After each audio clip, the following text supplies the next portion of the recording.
Hello, my shimmering stars. This is Shaurya Grover and I welcome you to this amazing platform of Physics वाला। मैं तहे दिल से आपका स्वागत करती हूँ आपके अपने फिजिक्स वाला के प्लेटफॉर्म पर, आपके अपने परिश्रम बैच में। तो क्या हाल चाल मेरे स्टूडेंट्स के? आप सभी को मेरी आवाज सुनाई दे रही है? मैं क्लियरली दिखाई दे रही हूँ? तो एक बार मुझे चैट में जरूर बताइएगा। Very very good afternoon everybody. क्या हाल चाल सभी बच्चों का? एकदम बढ़िया, एकदम अच्छे सभी के सभी। हाँ जी, तो बेटा जी आज हम करने जा रहे हैं हमारा आखिरी लेक्चर इस पर्टिकुलर चैप्टर का, जिसका नाम है haloalkanes and haloarenes. तो आज ही हमारा ऑर्गेनिक केमिस्ट्री का सबसे पहला चैप्टर भी फिनिश होने वाला है एंड आई होप सो आप सभी बहुत एक्साइटेड होंगे। Finally we have covered our very first chapter and from day after tomorrow we are going to start with the next chapter of ours, that is alcohol phenol and ether, है ना। तो बिना किसी देरी के मैं शुरुआत करना चाह रही हूँ आपके इस पर्टिकुलर क्लास को। आई होप सो आप सभी तैयार होंगे अपनी नोटबुक्स के साथ, है ना। मैं अच्छी हूँ बेटा, मैं बहुत बढ़िया हूँ। आप लोग बताइए, आप लोग कैसे हैं? ऑल गुड, ऑल बढ़िया, ठीक है। मैं बहुत अच्छी हूँ बच्चे, मैं बहुत अच्छी हूँ, बढ़िया हूँ, एकदम बढ़िया, ठीक है। मैं देख रही थी बहुत सारे बच्चे मुझे ये लिख रहे थे मैम 3 बजे क्लास मत लीजिए, इसीलिए बेटा मैंने 3:30 क्लास कर दी थी। रीजन बेटा एक्चुअली कल शायद आपकी मैथ्स की क्लास नहीं हुई थी एंड सर को मैथ्स की क्लास लेनी थी, तो टीम की तरफ से आया भी उनको स्टूडियो स्लॉट नहीं मिल रहा है 3 बजे आज, है ना। तो उन्होंने बोला कि आप अपनी क्लासेस स्वैप कर सकते हो इफ इट इज पॉसिबल, तो वो आज क्लास ले लेंगे। तो मैंने बोला कोई दिक्कत नहीं है, वी कैन डू। मुझे यहाँ पे स्टूडियो का स्लॉट जो है वो 3 बजे मिल जाएगा, तो आप उनको मेरी क्लास दे दीजिए, मैं उनकी क्लास ले लूंगी। मैं नहीं चाहती भी किसी भी बच्चे का कोई नुकसान हो। ऑल्सो सर को नहीं ये चाहिए था भी, हाँ ठीक है, अगर क्लास मिस हुई है तो he also wants to make it cover up भी, हाँ वो आपको सारा कवर करवा दे ताकि आपका कुछ नुकसान ना हो। तो बीइंग अ टीचर्स हम लोग इतने एडजस्टमेंट कर लेते हैं, इस वजह से मेरी क्लास अभी हो रही है। अब मुझे ये पता था तुम लोग 3 बजे पे तो रोना रोगे ही रोगे, मैम 3 बजे क्यों रख ली, स्कूल से आते हैं, ये है वो है, तो मैंने इसीलिए 3:30 बजे क्लास करवा दी, ठीक है ठीक है। तो इतना तो बेटा मैं एडजस्ट कर सकती थी, अब इससे ज्यादा तो आप लोग भी समझदार हो। उसके बाद 5 बजे आपकी क्लास है, ठीक है। चलो जी, गुड इवनिंग जी, good evening, good evening. Start करते हैं मेरा बच्चा। तो मेरे प्यारे प्यारे सितारों, शौर्यास गैलेक्सी का लेक्चर भी आपको मिलने वाला है आफ्टर दिस सेशन। जैसे मैंने आपको बोला था इसी वीक के अंदर I am going to record everything, और आपको सारे शौर्यास गैलेक्सी के जो क्वेश्चंस है, भले वो बोर्ड्स रिलेटेड हो, मैंने पहले बताया था, एनडीए रिलेटेड हो, सीयूईटी रिलेटेड हो, कुछ कुछ क्वेश्चंस में जेई मेंस लेवल के और नीट के आपको सवाल भी करवा दूंगी साथ में। लेकिन I will mention everything on the above भी, ये यहाँ का है, इस लेवल का है, तो आप उस अकॉर्डिंगली उसके लिए प्रिपेयर कर सकते हो।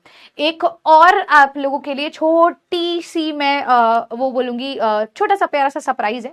Now that will come at the end of the session. वो एंड ऑफ द सेशन आपको पता चलेगा क्या छोटा सा सरप्राइज है, जिसमें शायद बहुत सारे बच्चों की जो दिक्कतें होती है छोटी मोटी, वो सॉल्व हो सकती हैं उस जरिए से, ठीक है। So we are going to do, yes बेटा कल तो obviously tomorrow there is a holiday, but day after tomorrow तो yes there is no holiday, है ना, तो हमारी क्लास तो है, ठीक है। चलो गुड इवनिंग जी, गुड इवनिंग, गुड इवनिंग। हाँ मेरा बच्चा होमवर्क क्वेश्चन का सोल्यूशन भी करवा दूंगी, घबराने की जरूरत नहीं है।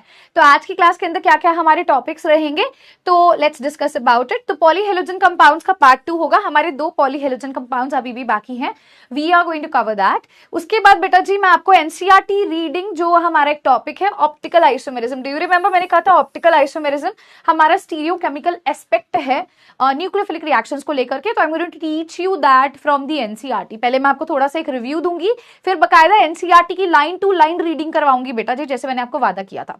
उसके बाद बेटा we are going to do conversion questions और कुछ पीवाईक्यूज मैं आप सभी बच्चों के लिए लेकर आई हूं। तो आज का हमारा ये सेशन रहने वाला है, ये टॉपिक्स आज हम लोग करने वाले हैं, ठीक है जी। आइए बच्चे, तो सबसे पहले तो अगर आप सभी बच्चे रेडी हैं तो प्लीज एक बार चैट में स्टार्ट आ जाए, लेट्स स्टार्ट, ठीक है, और फायर इमोजी आ जाए ताकि मुझे पता चल जाए आप सभी प्यारे प्यारे सितारे तैयार हैं, है ना। चलो ओके, चलिए शुरुआत करते हैं बेटा। पॉलीहेलोजन कंपाउंड्स में हमने अभी तक जितने कंपाउंड्स देखे थे, हमने डाइक्लोरोमीथेन के बारे में पढ़ लिया था, टेट्राक्लोरोमीथेन के बारे में पढ़ लिया था, ट्राई आयोडो मीथेन के बारे में पढ़ लिया था हमने। इवन अगर मैं आपसे बात करती हूं तो हमने CHCl3, CH2Cl2, ठीक है, ये सारी कैटेगरीज, CH3Cl, ये सब पढ़ लिया था, जहां पर मैंने आपको फ्रॉम दी स्टार्टिंग बताया था भाई कहां से क्वेश्चन फ्रेम होता है ना। तो बेटा अब हमारे जो रह गए हैं polyhalogen compound, we are going to proceed towards it.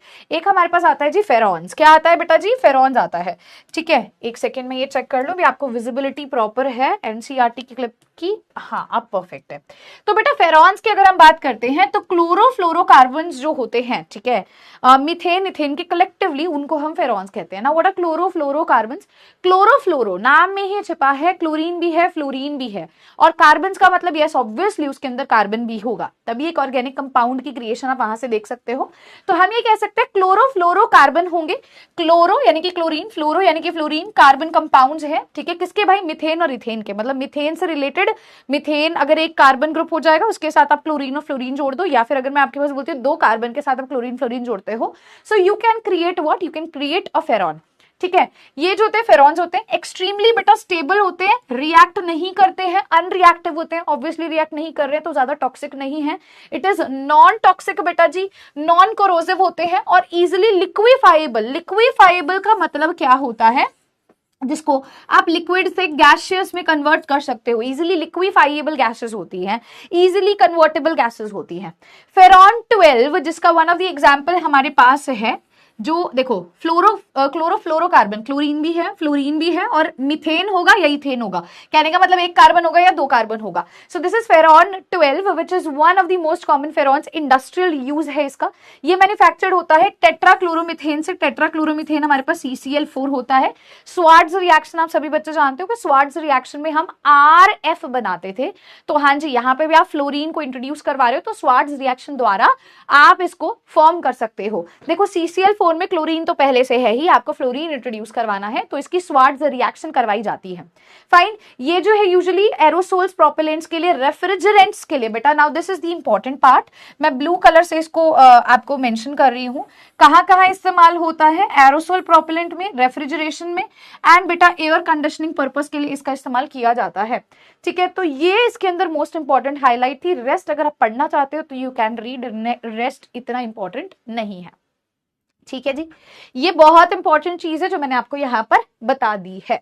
सो बेटा ये फेरॉन्स के बारे में था। इसके बाद हमारे पास एक लास्ट कंपाउंड बचता है जिसका नाम है DDT, ठीक है। क्वेश्चंस भी करेंगे मेरा बच्चा, अभी धीरे धीरे चल रहे हैं, ठीक है। Slow, I you slow? Okay ठीक है बच्चे, स्लो बोलती हूँ बेटा जी ठीक है। तो बेटा जी क्लोरोफ्लोरोकार्बन यानी कि कार्बन भी होगा, क्लोरीन भी होगा और फ्लोरीन भी होगा ठीक है, चलो ठीक है बेटा। ये इसकी नेचुरल हम अगर बात करते हैं ना, एप्लीकेशन पार्ट है, तो ठीक है, ये कहाँ यूज होता है, क्या इसकी प्रॉपर्टीज है, उन सब की बात की गई है। फाइन, चलो बेटा ये आपको मैंने बता दिया, ये इसकी प्रॉपर्टीज थी, ये कहाँ कहाँ बेसिकली प्रोड्यूस किया जाता है, कहाँ इस्तेमाल इसका किया जाता है, वो हो गया जहां से सवाल आता है। अभी मैं आपको क्वेश्चन भी दिखाऊंगी तो आपको एक आइडिया भी लग जाएगा। फाइन जी, चलो बेटा लास्ट टॉपिक हमारे पास आता है विच इज DDT। अब बेटा DDT के स्ट्रक्चर पर आपको इसके स्ट्रक्चर के बारे में पता होना चाहिए। देखो जो चीजें इंपॉर्टेंट है, जहां से सवाल बैठा हुआ है वो मैं आपको मार्क करवा ही रही हूँ। स्ट्रक्चर इंपॉर्टेंट है, इसका बेटा नेम इंपॉर्टेंट है, ये दोनों चीजें तो बहुत ही ज्यादा इंपॉर्टेंट है। बाकी प्रॉपर्टीज के बारे में थोड़ा बहुत आइडिया आपको रखना होगा, ठीक है। अब ध्यान से बेटा मेरा बात सुनना, ठीक है। क्या लिखा है यहाँ पर? इट इज पैरा डैश, दोबारा देखो क्या लिखा है, पैरा डैश डाइक्लोरो डाइफिनाइल ट्राइक्लोरोइथेन। तुम लोग अरे बाप रे चल क्या रहा है, ध्यान से पढ़ो इसको। Para dash dichloro diphenyl trichloroethane. आ जाओ इसके स्ट्रक्चर को समझते हैं, आ जाओ ध्यान से इसके स्ट्रक्चर को समझते हैं। क्या बोला मैंने? पैरा डैश डाइक्लोरो डाइफिनाइल ट्राइक्लोरोइथेन, यही बोला। देखते हैं, देखो पहली बात तो कितने कार्बन दिख रहे हैं तुम्हें? 1 और 2। क्या ये इथेन है? हाँ जी। क्या ये इथेन हो जाएगा इससे? बिल्कुल हो जाएगा। इस कार्बन पे कितने क्लोरीन है? 1 2 3, तो ये ट्राइक्लोरो हो जाएगा। हाँ जी मैम, वापस आते हैं नाम पे। ट्राइक्लोरोइथेन क्लियर हुआ कैसे बना? ट्राइक्लोरोइथेन समझ आया कैसे बना? ये समझ आया, ट्राइक्लोरोइथेन समझ आ गया मैम। अब क्या रह गया यहाँ समझने को?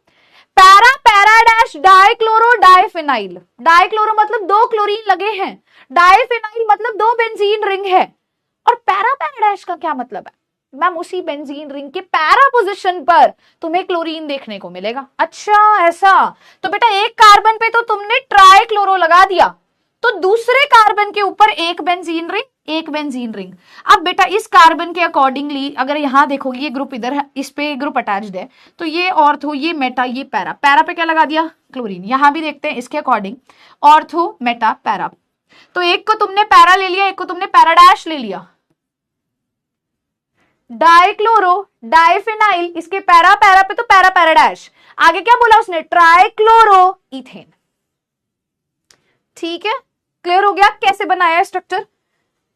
पैरा पैराडैश मतलब कि दोनों क्लोरीन दोनों फिनाइल के पैरा पोजीशन पर मिल रही हैं। फाइन है जी, ओके जी मैम। फिर बेटा दूसरे कार्बन, एक कार्बन पे तो तुमने 2 रिंग पे क्लोरीन लगा दिया, दूसरे कार्बन पे 3 क्लोरीन लगा दो और वो इथेन हो गया। ये है डीडीटी। डीडीटी नाम जरूरी है, स्ट्रक्चर जरूरी है। DDT is the first chlorinated organic insecticide बेटा which was originally prepared in 1873। ठीक है जी, तो हो सकता है आप में से किसी ने पहले इसके बारे में सुना भी हो। एक बच्चा कह रहा मैम प्लीज आप ही एक बार स्ट्रक्चर बना दो। देखो बेटा मैंने क्या बोला, पैरा पैराडैश, ठीक है, dichloro diphenyl trichloro ethane, word root क्या है, इथ प्लस सफिक्स क्या है, एन, तो इथ एन यानी कि 2 कार्बन। मैम एक आपने बोला पैरा पैराडैश डाइक्लोरो डाइफिनाइल ट्राइक्लोरो, मतलब इस पे 3 क्लोरीन लगा दिया। अब मैम दूसरे कार्बन पे आपने बोला डाइफिनाइल लगी है, 2 रिंग लगे, फिनाइल का मतलब उस रिंग पे कुछ लगा हुआ है पैरा पोजीशन पर, एक और हमने यहाँ पे मैम रिंग बना दी। अब इसकी बेटा ये पैरा पोजीशन पे कुछ लगा हुआ है, क्या लगा हुआ है, डाइक्लोरो, तो एक को पैरा बोल दिया, एक को पैराडैश बोल दिया। This is something which is done. अब ये कार्बन 4 बॉन्ड बना सकता है, एक रह गया तो हाइड्रोजन साथ बनाएगा। दिस इज दी डीडीटी का स्ट्रक्चर। ठीक है, डन हो गया। ठीक है, चलो जी वापस आती हूँ बेटा, थोड़ा सा इंसेक्टिसाइड के बारे में जानते हैं, समझते हैं, है ना, थोड़ा सा इसके बारे में देखते हैं। तो वो बोलता है but it was not until 1939 that Paul Muller of the Geigy Paraceuticals in Switzerland discovered the effectiveness of DDT as an insecticide.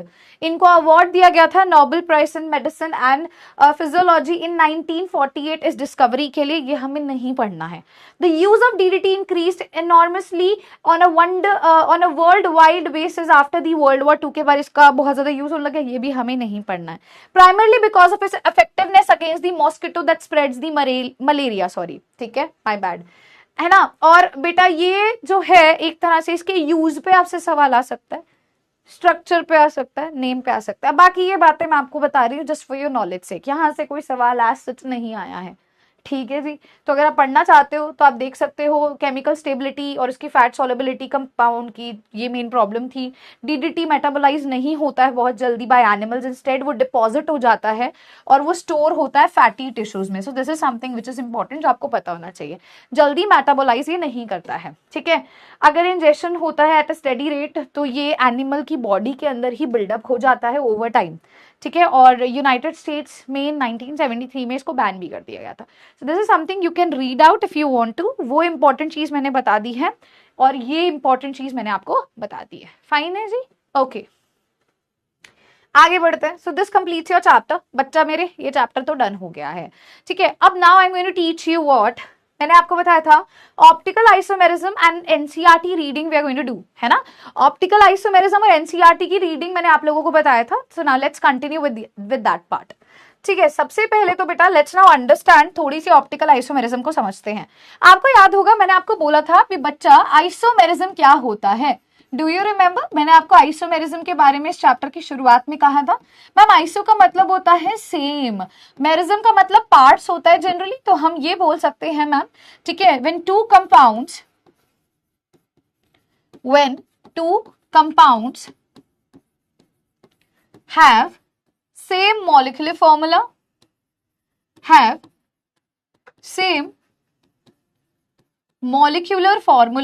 but क्या चीज डिफरेंट होगी बेटा, but difference in any of the one property, किसी भी एक property में बेटा difference आपको देखने को मिलेगा पर मॉलिक्यूलर फॉर्मूला सेम होगा। डू यू रिमेंबर मैंने आपको बोला था दो तरह के होते हैं, एक होते हैं बेटा स्ट्रक्चरल और एक बेटा होते हैं स्टीरियो। स्ट्रक्चरल आइसोमेरिज्म के बारे में हमने पढ़ा था जिसमें से पहले दो जरूरी थे, चेन आइसोमेरिज्म, पोजिशनल आइसोमेरिज्म, याद आया? हाँ जी। तो बेटा इसके अंदर मैंने आपको बोला था देयर आर टू कैटेगरीज, एक होती है ऑप्टिकल आइसोमेरिज्म और बेटा एक होती है ज्योमेट्रिकल आइसोमेरिज्म। तो अब मैं आपको क्या पढ़ाने जा रही हूँ, I am going to teach you about optical isomerism. उससे पहले मैं आप लोगों से ये जानना चाहूंगी बेटा जी, B what do you understand by structural isomerism and the stereoisomerism? आपको क्या समझ आ रहा है जब मैं आपको स्ट्रक्चरल आइसोमेरिज्म शब्द का इस्तेमाल करूं या मैं स्टीरियो आइसोमेरिज्म की बात करूं? तो बेटा स्ट्रक्चरल आइसोमेरिज्म वो होता है जब मॉलिक्यूलर फॉर्मूला तो सेम होगा लेकिन डिफरेंस किस में आता है बच्चा? स्ट्रक्चर में डिफरेंस आता है। And what about the stereo isomerism? जब मैम एटम्स की स्पेस के अंदर अरेंजमेंट चेंज हो जाती है, स्पेशल अरेंजमेंट में डिफरेंस आता है, उसको बेटा स्टीरियो आइसोमेरिज्म कहते थे। Do you remember everybody? क्या याद आ रहा है सभी बच्चों को? क्या याद आ रहा है? यहां पे बेटा आपको सेम मॉलिक्यूलर फॉर्मूला देखने को मिलने वाला है, सेम मॉलिक्यूलर फॉर्मूला मिलेगा, बट डिफरेंस कहां पे आएगा? जो नाम है वही उसका काम है। मैम यहां पे डिफरेंस होगा इन स्ट्रक्चर, आपको यहां स्ट्रक्चर में अंतर देखने को मिलेगा, भले आप चेन देख लो, पोजिशनल देख लो, फंक्शनल देख लो, ठीक है। लेकिन मैम यहां पर क्या होता है, यहां पर हमें मैम सेम मॉलिक्यूलर फॉर्मूला मिलता है बट डिफरेंस कहां आता है? But difference in spatial arrangement. बेटा स्पेशियल अरेंजमेंट का मतलब क्या होता है, आइए इसको मैं समझाती हूं। बेटा स्पेशियल अरेंजमेंट क्या होता है? इसका मतलब होता है स्पेस के अंदर मैम एटम्स अलग अलग तरीके से प्रेजेंट है। स्पेस में एटम्स की जो अरेंजमेंट होती है उसको स्पेशियल अरेंजमेंट बोला जाता है। लिखना है, वाई नॉट? क्यों नहीं लिखना? जरूर लिखना है मेरा बच्चा। क्यों नहीं लिखना? मैं क्यों लिख रही हूं? दोबारा आपके लिए ही लिख रही हूं। Yes you have to write it बेटा जी, ठीक है।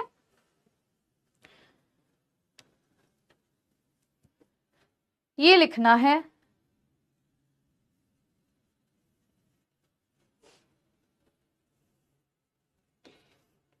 इफ इट इज डन तो बेटा we shall move on to the next part. Noted आ जाए एक बार चार्ट के अंदर। तो मैं आपको बताने वाली हूँ ऑप्टिकल आइसोमेरिज्म का रोल कहाँ है। तो आप लोग कह रहे हो ना मैम ये पेपर में है, सिलेबस में नहीं है, ये है वो है, अभी क्लियरेंस मिल जाएगी बेटा सारी चीजों की। है कोई चीजें तभी करवाई जा रही हैं, और एल्स क्यों आपका टाइम वेस्ट करूंगी मैं, है ना? ठीक है, नोटेड हो गया है। चलिए बेटा अब इसका एक एग्जांपल दिखाती हूँ ऑप्टिकल आइसोमेरिज्म का, शायद आप लोग अंडरस्टैंड कर पाओगे। बेटा आपने कोई एक ऐसा कंपाउंड देखा है? Have you ever seen this pattern of compound? मान लीजिए बेटे मैंने ऐसा एक कंपाउंड आपके सामने ड्रॉ कर दिया और एक ऐसा ही एक कंपाउंड मैंने आपके सामने अब इधर ड्रॉ किया। बेटा आपको क्या डिफरेंस दिख रहा है दोनों कंपाउंड्स में? What is the basic difference आपको जो इन दोनों कंपाउंड्स में दिखाई दे रहा हो, आप आइडेंटिफाई कर पा रहे हो? तो आप बोलोगे मैम दोनों ही कंपाउंड्स में सेम नंबर ऑफ एलिमेंट्स हैं, सेम एलिमेंट्स हैं, डिफरेंस बस इतना है अभी इस केस में ब्रोमीन डायगनली प्रेजेंट है, हाइड्रोजन डायगनली प्रेजेंट है, लेकिन इस केस के अंदर मैम दोनों ऐसे प्रेजेंट है, उसमें ऐसे प्रेजेंट है, इसमें ऐसे प्रेजेंट है और उसमें ऐसे प्रेजेंट है मैम, है ना? दैट मीन्स स्पेस के अंदर बच्चे अरेंजमेंट में जब भी बदलाव आता है उन आइसोमेरिज्म को हम क्या कहते हैं? स्टीरियो आइसोमेरिज्म के नाम से जानते हैं। Do you get me everyone? Yes it is cis and the trans. बिल्कुल सही समझे बेटा। ये कौन है? ये ट्रांस है, ट्रांस है जो ऐसे डायगोनल पे मिलेगा, और ये क्या सिस्टर्स हैं, ऐसे याद कर लो, सिस फॉर सिस्टर्स, सिस्टर्स एक साथ रहती हैं तो दोनों एक तरफ मिलेंगे, भले दो ब्रोमीन लगा दो या दो हाइड्रोजन लगा दो, एक ही साइड आपको देखने को मिलते हैं। फाइन है जी, ठीक है। तो बेटा ये क्या है ma'am? These are stereoisomerism या स्टीरियो आइसोमर्स कहलाएंगे, प्रोसेस स्टीरियो आइसोमेरिज्म कहलाएगा। Do you get me everybody? हाँ जी। चलिए अब समझते हैं मैम ऑप्टिकल आइसोमेरिज्म क्या होता है और हमें उसको क्यों पढ़ना है, कहां पे हमें उसकी रिक्वायरमेंट है। Can I proceed to that part? बेटा अगर सभी बच्चों को ये चीज क्लियर हो गई है, हाँ जी, क्या आगे बढ़ू बच्चे? बोलिए बेटा जी।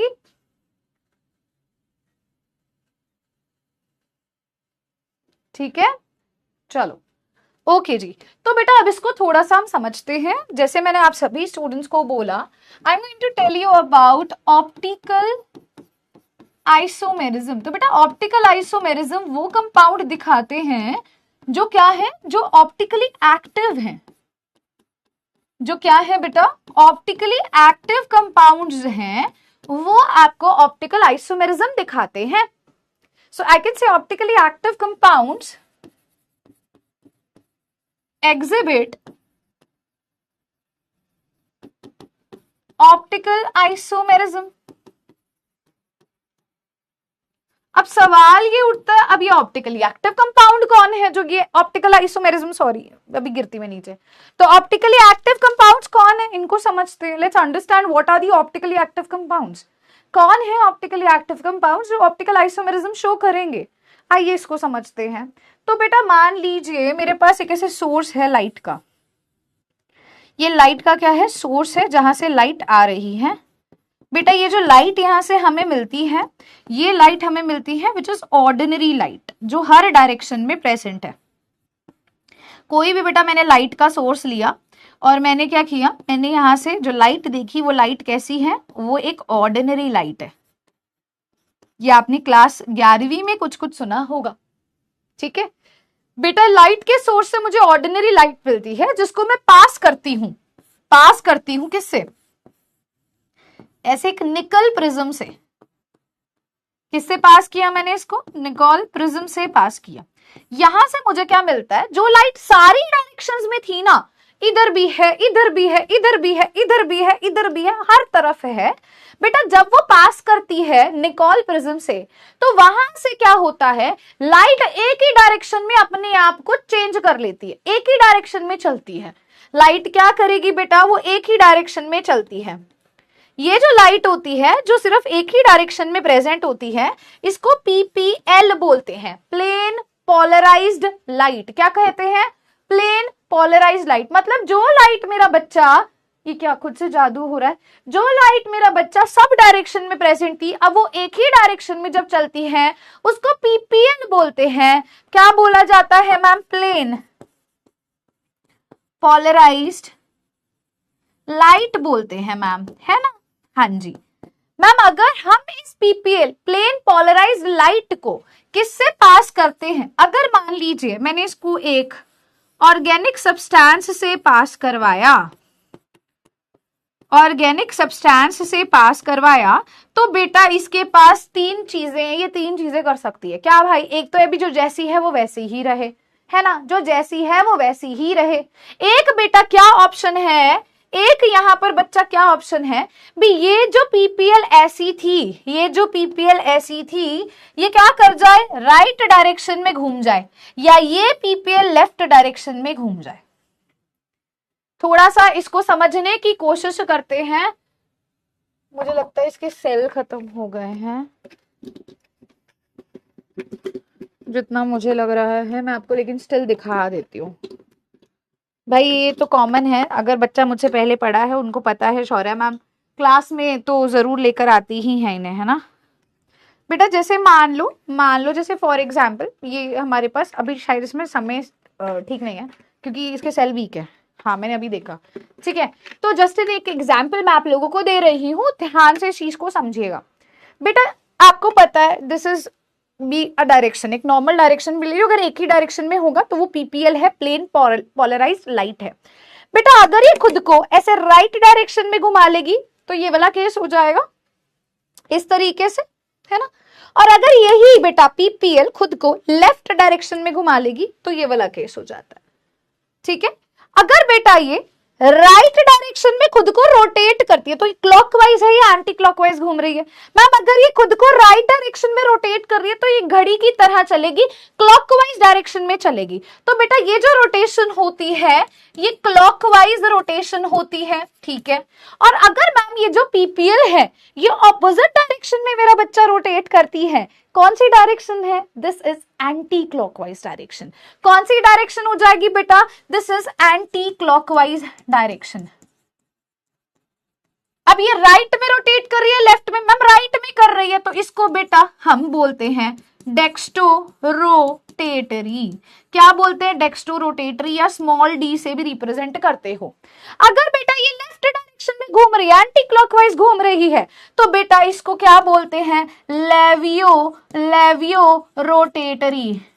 भी भाई ये लेफ्ट में घूम जाती है, स्मॉल एल से भी लिखा जाता है।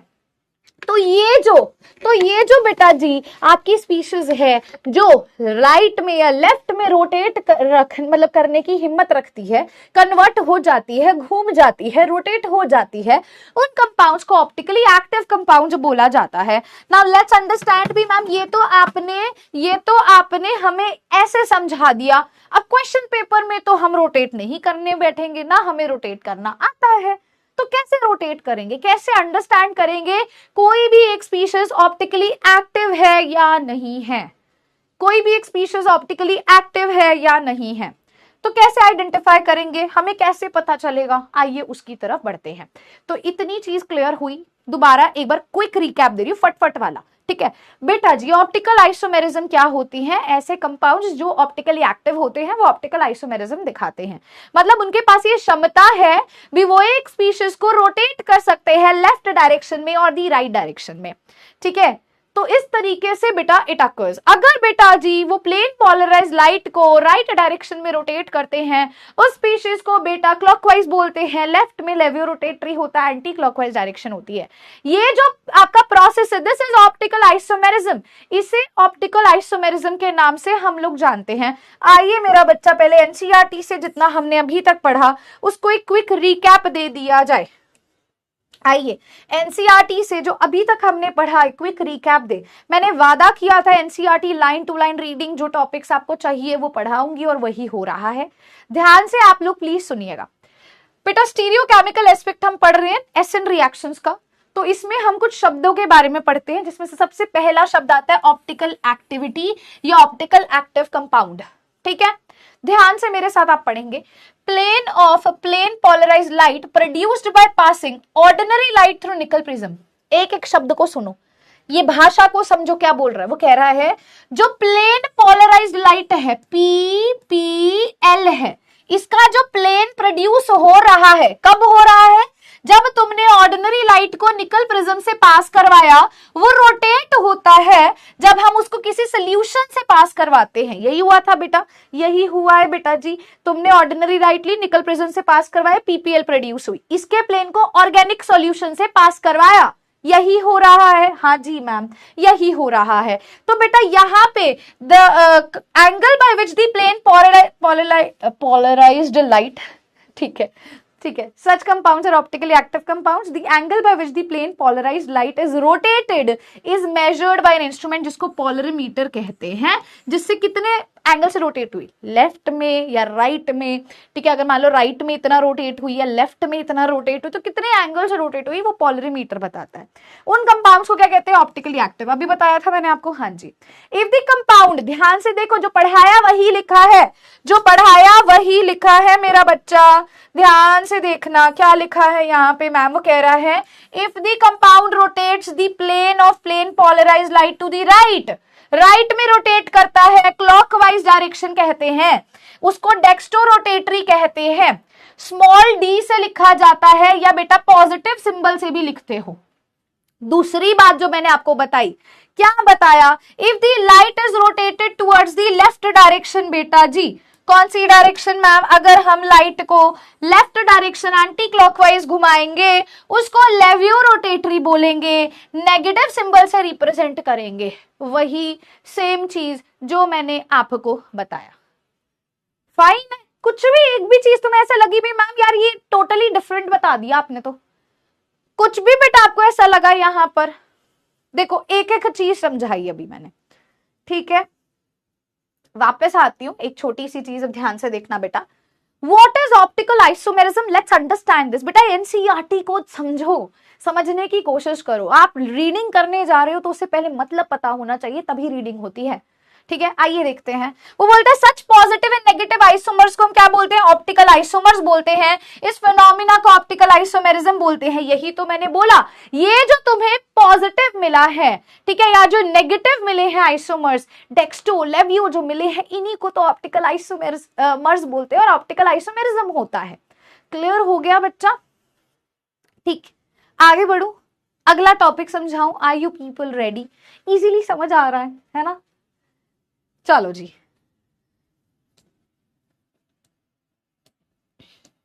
बढ़े आगे बेटा।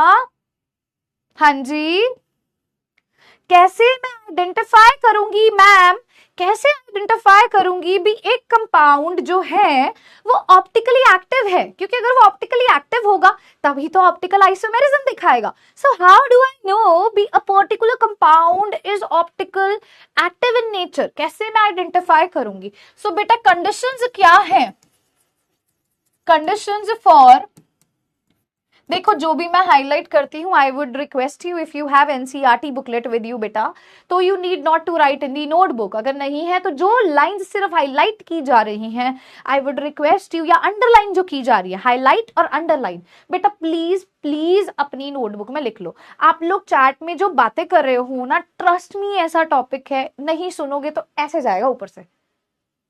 और बेटा ऐसे कोई एनसीईआरटी रीडिंग नहीं करवाने वाला तुम्हें, और अगर तुम्हें लगे भी हम बाद में कर लेंगे तो नुकसान में रह जाओगे।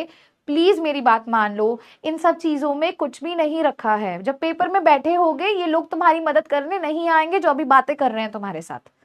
और यू नेवर नो बेटा, वो पढ़ने भी आया बच्चा, नहीं करना है, और ही और she is wasting your time. Please अपने बारे में सोचो, थोड़ा सेल्फिश हो जाओ, अपने आप को लेकर के भी। खुद की लाइफ बदलोगे तभी तो अपने पेरेंट्स की लाइफ चेंज करोगे, अपना लाइफस्टाइल बदलोगे बेटा। जिंदगी में आगे बढ़ना है, जहां पर हो वहीं रुके रहना है। मतलब मैं बोलती नहीं हूँ इसका ये मतलब नहीं वो मुझे दिख नहीं रहा, मुझे बहुत दुख होता है बेटा ये देख करके, you are wasting your time बेटा, you are wasting my time also in these stuff.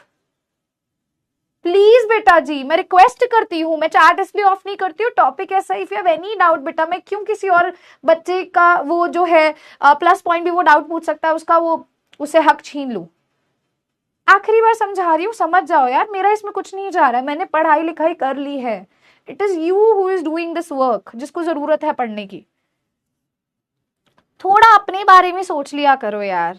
बातें कर रहे हैं एक दूसरे से, मेरे को समझ नहीं आ रहा क्या मिल रहा है तुम्हें, कौन सी तुम्हें खुशी मिल रही है उस बातों से? क्या उन बातों से तुम्हारी लाइफ बदलने वाली है? क्या उन बातों से you are going to change your career? क्या उन बातों से तुम अपनी अभी जो स्थिति है, मुझे पता है बहुत सारे बच्चे ऐसे हैं हु इज जस्ट वर्किंग भी, उनको अपनी घर की सिचुएशन चेंज करनी है। So will you be able to do so अगर आप ऐसे बातें करोगे? कंडीशंस बात कर रहे हैं बेटा, let's not waste time. Optical active compound की या ऑप्टिकली एक्टिविटी चेक करने के लिए क्या कंडीशंस होती हैं? पहली बात तो बच्चे आपको चेक करना होता है presence of at least 1 chiral carbon. देखो दो कंडीशंस है जिसमें से पहले जो कंडीशन है भी एक कायरल सेंटर होना चाहिए या एक कायरल कार्बन होना चाहिए। लेट्स अंडरस्टैंड दिस, क्या होता है कायरल कार्बन, आइए उसको थोड़ा सा हम समझते हैं। ठीक है, तो कायरल कार्बन का मतलब वो होता है बेटा जिसपे 4 अलग ग्रुप लगे होते हैं। What is a chiral carbon? Chiral carbon क्या है? A carbon on which 4 different groups are attached.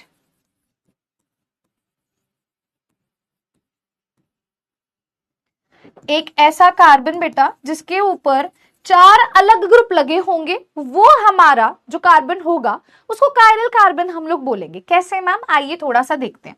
जैसे ये कार्बन है, मान लो बेटा, आपको याद है हम जब राहुल वाला एग्जाम्पल ले रहे थे न्यूक्लियोफिलिक सब्स्टिट्यूशन रिएक्शन वाला, तो मैंने क्या किया था, यहां पर बेटा इसने एक बॉन्ड बना रखा है हेलोजन के साथ, हाइड्रोजन के साथ। बेटा यहां पर बाकी के 2 बॉन्ड्स हैं इस तरीके से, इफ यू रिमेंबर, अगर आपको कुछ इस तरीके से बेटा जी याद आ रहा है ना?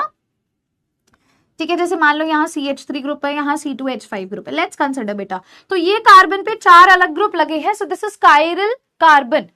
इसको कायरल कार्बन कहेंगे बेटा, और इसके ऊपर बेटा से स्टार से इसको रिप्रेजेंट किया जाता है।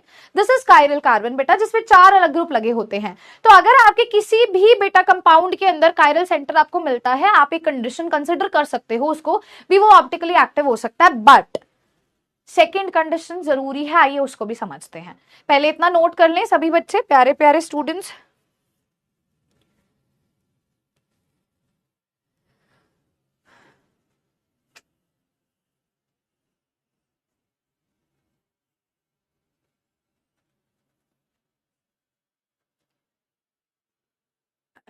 नोटेड आ जाए एक बार चैट में बेटा, देन तो I can move on to the next part.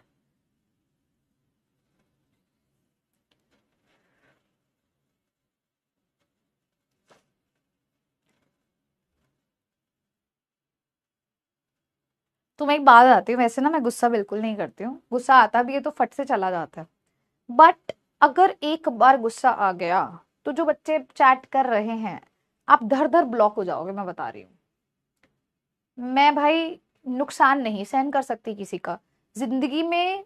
This is something which I learned, मतलब पता नहीं, मम्मी ने मुझे बचपन से ही ना हर कंपटीशन में पार्टिसिपेट करना सिखाया था, फ्रॉम दी वेरी बचपन, मतलब LKG UKG से मान लो, है ना, तब से, मतलब वेरी बचपन बोलो, छोटे होते से ही I use to participate in the competition. और बेटा मुझे ना तो सेकंड आना पसंद है, ना ही हारना पसंद है, और ना ही जो मुझसे कनेक्टेड है मैं उनको हारते हुए देख सकती हूँ। ठीक है, तो I won't allow the ones to waste the times of the other student जो सच में पढ़ना चाहता है। मैं उनका समय आपको बर्बाद नहीं करने दूंगी, मैं ब्लॉक करवाऊंगी सीधा, और उसके बाद फिर आप किसी को मैसेज कर लेना, किसी भी फैकल्टी को भी अनब्लॉक करवा दो, नहीं हो पाएगा। तो मुझे वो गुस्से के लेवल पे मत लेके जाओ, आपके लिए बेहतर होगा। तो ये जो लिख रहे हैं ना चैट के अंदर, बेटा वेट कर लो, मैं अभी ब्लॉक करवा दूंगी। चाहते हो आप खुशी खुशी तो कर लेते हैं भाई। आदिति प्लीज कृपया करके पढ़ ले, अनुज कृपया करके पढ़ ले। Last warning I am giving to each and every one of you.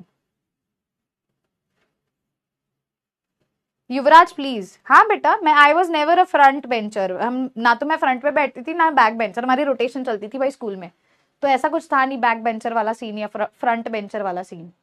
हम लोगों का सिंपल था, जीतना है और जीत के रहना है खुद की मेहनत पे। तो वही मैंने सीखा है, वही तुम्हें सिखाऊंगी, भले अब तुम यहां पर हो या तुम यहां पर हो, दोनों को यहां उठाना है मुझे। चलो, तो गुस्सा मत चढ़ाओ, बस इतना बोलूंगी मैं। बेटा अगर मान लीजिए किसी कंपाउंड में एक से ज्यादा कायरल सेंटर है ना, इफ अ कंपाउंड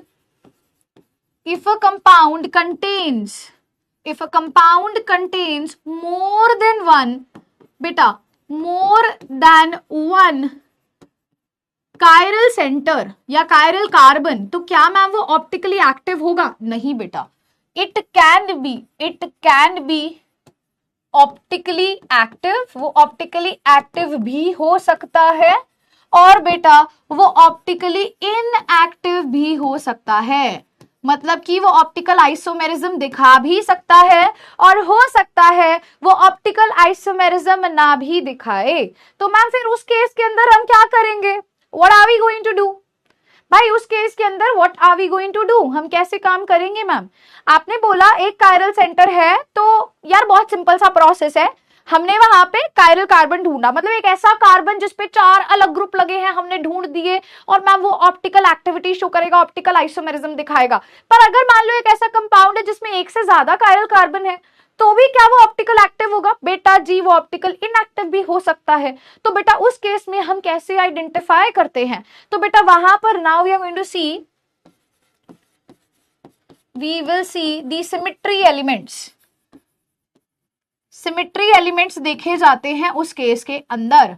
कौन से सिमेट्री एलिमेंट्स होते हैं बेटा? एक होता है POS, एक होता है COS।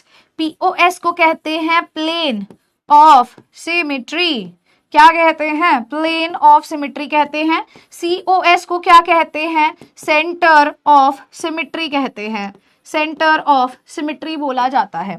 तो बेटा POS और COS, ठीक है, इफ बोथ आर एब्सेंट, अगर ये दोनों एब्सेंट होंगे कंपाउंड में, तो वो क्या है? ऑप्टिकली एक्टिव है।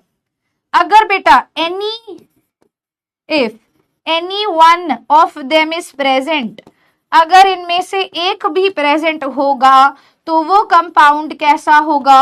ऑप्टिकली इनएक्टिव कंपाउंड होगा। फाइन है जी, फाइन है जी, ठीक है। एक बच्चा बोल रहा है मैम स्टूडेंट्स भी लाइक हम नहीं सुधरेंगे। बेटा मेरा कुछ नुकसान नहीं है, मैं तुम्हारी भलाई के लिए बोलती हूँ। अब उसमें अगर तुम अपना भला नहीं जानना चाह रहे हो तो मैं क्या कर सकती हूँ बेटा? मैं सिर्फ समझा सकती हूँ, ठीक है। मैं इससे ज्यादा कुछ नहीं कर सकती। मैं आकर के हाथ पकड़ के तुम्हें पढ़ाने तो बैठ नहीं सकती, भी पढ़ो यार बैठ करके। मैं सिर्फ बोल सकती हूँ, ठीक है। इतना ही कर सकती हूँ। अब तुम मेरा मान रखोगे तो तुम पढ़ लोगे, नहीं रखोगे तो बेटा जैसे बातें चल रही है वैसे चलेंगी, वो वाली बात है ना? ठीक है। मैंने क्या बोला, मेरा गुस्सा थोड़ी देर का होता है, 2 मिनट का होता है। मुझे नहीं अच्छा लग रहा था एक दूसरे से, एक लड़का लड़की से बात करने की कोशिश कर रहा है, लड़की लड़के से बात करने की कोशिश कर रही है। दिस इज समथिंग जो मुझे बहुत बुरा लगा और इसलिए मैंने आपको उस समय पर टोका और मैंने बोला गलत है यार, सही समय पे सही काम करना चाहिए भाई, ठीक है। बस वो वाली बात है। ये चीज समझ आई बेटा? कोई भी कंपाउंड में एक से ज्यादा कायरल सेंटर होगा तो वो ऑप्टिकली एक्टिव इनएक्टिव हो सकता है। क्या चेक करोगे तुम? सिमेट्री एलिमेंट देखोगे। पीओएस होता है प्लेन ऑफ सिमेट्री, सीओएस होता है सेंटर ऑफ सिमेट्री। अगर दोनों एब्सेंट होंगे तो ऑप्टिकली एक्टिव है, वरना नहीं है। जो ऑप्टिकली एक्टिव है वही ऑप्टिकल आइसोमेरिज्म दिखाएगा, जो नहीं है वो नहीं दिखाएगा यार, वो वाली बात है। ठीक है जी, ठीक है बेटा। आइए पहले इतना पढ़ लेते हैं फिर आगे बढ़ेंगे। लेट्स अंडरस्टैंड दिस, फिर आगे बढ़ेंगे बेटा। तो अब मैं आपको बताने जा रही हूं मॉलिक्यूल की एसिमेट्री। नेक्स्ट बेटा मॉलिक्यूल एसिमेट्री, कायरलिटी और इनैंशियोमर्स के बारे में बताने जा रही हूं, which we are started with, जो हमने शुरू भी कर लिया, हम उसको पढ़ने जा रहे हैं बेटा। The observation of Louis Pasteur that crystals of certain compounds exist in the form of mirror images led the foundation of modern stoichiometry. ये जो आप पढ़ रहे हो ना, स्टीरियो केमिस्ट्री जो पूरा पढ़ रहे हो, ठीक है। जितनी भी स्टीरियो केमिस्ट्री आप यहाँ पर पढ़ते हो वो किन की बदौलत है? लुईस पास्चर सर की बदौलत है। और सर ने जेन्युइनली आप लोगों की इतनी मदद करी है टू अंडरस्टैंड भी स्पेशल अरेंजमेंट कैसे है, मतलब किसी भी स्पीशीज की। और इन्होंने इनैंशियोमर्स और इनके बारे में बहुत ज्यादा डेप्थ में भी एक्सप्लेन किया, ऑप्टिकल एक्टिविटी, ऑप्टिकल आइसोमेरिज्म के बारे में बहुत कुछ बताया। तो लेट्स अंडरस्टैंड दिस। इन्होंने बताया भी एक्वस सोल्यूशन अगर आप दोनों क्रिस्टल्स के लेते हो तो ऑप्टिकल आपको रोटेशन मिलती है, मतलब एक आपको डेक्स्ट्रो रोटेटरी कंपाउंड देखने को मिलता है तो एक आपको लेवियो रोटेटरी मिलता है, तो वो उनकी देन है, वहां से आप इनको पढ़ते आ रहे हो, ठीक है। जो कि इक्वल है मैग्नीट्यूड में, इक्वल है कंसंट्रेशन में। इनका मानना था भी जो डिफरेंस ऑप्टिकल एक्टिविटी में आ रहा है, ठीक है, ये किससे जुड़ा हुआ है बेटा? ये 3 डायमेंशनल अरेंजमेंट से जुड़ा हुआ है। भी अगर आप 3D में किसी चीज को देखते हो तो वहां से आप चीजों के बारे में ढंग से समझते हो, तो 3D अरेंजमेंट देखना बहुत जरूरी है। 3D अरेंजमेंट को हम कहते हैं बेटा कॉन्फ़िगरेशंस, मतलब कैसे उसको आपने रिप्रेजेंट किया है। अब ये एनसीईआरटी की लाइंस हैं तो मैं आपको इसीलिए रीड करवा रही हूँ क्योंकि खुद से समझ नहीं आती है। 2 तरह के क्रिस्टल्स बेटा इन्होंने देखे थे, ठीक है। अब डच साइंटिस्ट हैं जे वॉन्ट हॉफ है एंड फ्रेंच साइंटिस्ट हमारे पास हैं इन्हीं सेम साल में, जिस सेम साल में वो डिस्कवरी कर रहे थे। इंडिपेंडेंटली इन्होंने जो है स्पेशल अरेंजमेंट जो है 4 ग्रुप्स की, एक कार्बन के ऊपर अगर 4 डिफरेंट ग्रुप लगा देते हैं वो कायरल कहलाता है, उसके बारे में इन्होंने बात करी। उन्होंने बोला अगर एक सेंट्रल कार्बन टेट्राहेड्रल है, ऑब्वियसली कार्बन की शेप क्या होगी बेटा? कार्बन की जो ज्योमेट्री होगी वो टेट्राहेड्रल होगी, 4 ग्रुप से जो जुड़ा हुआ है। और सभी के सभी जो उस पे सब्स्टिट्यूएंट्स जुड़े हुए हैं अगर वो डिफरेंट होंगे बेटा, क्या होंगे? वो डिफरेंट होंगे बेटा जी, तो वो स्टीरियो सेंटर कहलाता है, वो कंपाउंड स्टीरियो सेंटर कहलाता है, एसिमेट्रिक कहलाता है कार्बन। क्यों बेटा? 4 अलग ग्रुप लगा दोगे तो कोई सिमेट्री बचेगी क्या? नहीं बचेगी। तो उसी का उन्होंने जिक्र किया, उसी का उन्होंने क्या किया बेटा? जिक्र किया यहां पर, जो अभी मैंने तुम्हें एक छोटा सा एग्जाम्पल दिया था, ये वाला एग्जाम्पल दिया था बेटा, ये वाला एग्जाम्पल दिया था बच्चा मैंने आपको। बेटा अगर मैं तुम्हें बोलूं ये कायरल है तो इसका एक और नाम है स्टीरियो सेंटर, दूसरा इसका एक और ये भी नाम है भी एसिमेट्रिक है। क्यों? क्योंकि मैम कोई सिमेट्री नहीं है ना, 4 अलग अलग ग्रुप आपने लगा दिए हैं और इसकी शेप क्या है? टेट्राहेड्रल है, ठीक है। जो रिजल्टिंग मॉलिक्यूल है बेटा इसमें कोई सिमेट्री नहीं है, इसीलिए इसे एसिमेट्रिक मॉलिक्यूल के नाम से जानते हैं, एसिमेट्रिक मॉलिक्यूल के नाम से जाना जाता है, ठीक है। अब इसके बारे में थोड़ा सा मैं आपको आगे और बताती हूँ। अभी मैंने आपको ये बताया भी अगर मैम ये 2 सिमेट्री एलिमेंट्स एब्सेंट होंगे तो ऑप्टिकली एक्टिव होगा, कोई भी प्रेजेंट होगा तो इनएक्टिव होगा। आइए इसको थोड़ा सा समझते हैं बेटा, इसको थोड़ा सा ध्यान से समझने की कोशिश करना जो मैं समझा रही हूँ। पीओएस क्या होता है? प्लेन ऑफ सिमेट्री क्या होता है? मान लो मेरे पास एक ऐसा कंपाउंड है, ऐसा करके कंपाउंड है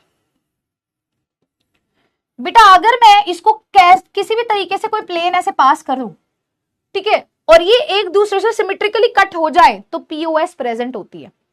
जैसे मान लो मैंने आपको एक ऐसा कंपाउंड दे दिया, एक जनरल एग्जांपल ले लेते हैं, ऐसा ले लेते हैं, इसको ऐसे कट करो कि इक्वल हाफ में कट हो रहा है। क्या ये इक्वल हाफ में कट हो रहा है? क्या ये इक्वल हाफ में कट हो रहा है? क्या यहाँ प्लेन ऑफ सिमेट्री प्रेजेंट है? बेटा कहीं पर भी एक तुम ऐसा प्लेन निकाल दो जिससे अगर कोई चीज इक्वल हाफ में टूट जाए तो वो प्लेन ऑफ सिमेट्री है। अगर वो इक्वल हाफ में नहीं टूटता तो मतलब वहां प्लेन ऑफ सिमेट्री नहीं है, और जहां पे plane of symmetry centre of symmetry नहीं होगी वो ऑप्टिकली एक्टिव होगा। ठीक है, तो प्लेन ऑफ सिमेट्री मतलब एक प्लेन पास कर रहे हो। अगर मान लो मैंने तुम्हें क्या बोला, मैंने यही स्पीशीज बोली, मैंने तुम्हें बोला ऐसे एक प्लेन पास करवाओ, बेटा क्या इक्वल हिस्सों में टूटेगा? मैम नहीं टूटेगा ना। अगर मैं बोल रही हूँ ऐसे एक प्लेन पास करवा रहे हो, क्या इक्वल हिस्से में टूटेगा? अगर टूटेगा तो प्लेन ऑफ सिमेट्री है, नहीं टूटेगा तो प्लेन ऑफ सिमेट्री नहीं है। बेटा सेंटर ऑफ सिमेट्री कैसे देखी जाती है? बेटा सेंटर ऑफ सिमेट्री कैसे देखते हैं? बेटा सेंटर ऑफ सिमेट्री इस तरीके से देखी जाती है, अभी मान लो यार मेरे पास ना ऐसे एक स्पीशीज है, ठीक है, यहाँ पे मान लो मैंने ब्रोमीन लगा दिया, इधर ब्रोमीन लगा दिया। बेटा सेंटर ऑफ सिमेट्री का मतलब सेंटर से हर डायरेक्शन में जाओ सेम चीज होनी चाहिए। ऊपर नीचे गए कुछ भी नहीं था, ठीक है, डायगनली गए मैम कुछ भी नहीं था, इधर गए मैम कुछ भी नहीं था, इधर आए इधर ब्रोमीन है, इधर ब्रोमीन है, मतलब मैम यहाँ COS प्रेजेंट है। तो जहां सेंटर ऑफ सिमेट्री एब्सेंट होगा बेटा, सेंटर ऑफ सिमेट्री एब्सेंट होगा, और जहां प्लेन ऑफ सिमेट्री एब्सेंट होगा वो ऑप्टिकली एक्टिव होगा। ये चीज थी यहां पे समझने वाली। अब यहां पे एक टर्म आती है बेटा जिसका नाम है इनैंशियोमर्स। क्या नाम है? इनैंशियोमर्स नाम है। क्या कहता है इनैंशियोमर? क्या बोलना चाह रहा है इनैंशियोमर? आइए इसको समझते हैं, आइए इसको समझते हैं। बेटा ये बोलता है ये वो ऑप्टिकली एक्टिव कंपाउंड्स हैं, ये वो ऑप्टिकली एक्टिव कंपाउंड्स हैं which are non superimposable, which are non superimposable mirror images।